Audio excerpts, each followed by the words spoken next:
আসসালামু আলাইকুম ওয়া রাহমাতুল্লাহি ওয়া বারাকাতুহু। মহান আল্লাহ তাআলা বলেন, লাইন শাকারতুম লাযীদান্নাকুম ইন্না আযাবি লাশাদীদ। মহান আল্লাহ তাআলা বলেন, বান্দা যদি আমার নিয়ামতের শুকরিয়া আদায় করে আমি নিয়ামত বাড়াই দেই, আর বান্দা যদি না শুকরিয়া আদায় করে, কৃপণতা করে, আমার শুকরিয়া আদায় না করে, তাহলে আমি আল্লাহ তাআলা তার কাছ থেকে নিয়ামত ছিনাই নেই এবং তার উপর গজব চাপাইয়া দেই। আমাদের দেশে অনেক মানুষ পাওয়া যায়, তারা খাওয়া শেষে বিরিয়ানি অনেক কিছু খায়। খাওয়া শেষে বলে, ভাই বলা হয় কেমন হয়েছে খাওয়াটা, বলে জুইত না। কেমন বলতেছে? জুইত না।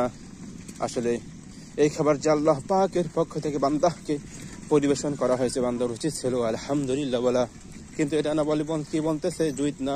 মহান আল্লাহ তাআলা বলেন, এই কথা বলার কারণে আমি আল্লাহ তাআলা সে বান্দার কাছ থেকে নিয়ামতটা ছিনাই নেব এবং তাকে আযাবে গ্রেফতার করব।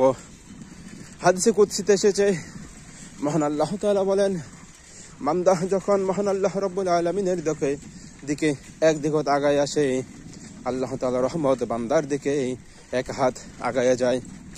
বান্দা যদি আল্লাহ রাব্বুল আলামিনের দিকে হাঁটে হাঁটে আসে, আল্লাহর রহমত বান্দার দিকে দৌড়াইয়া যায়।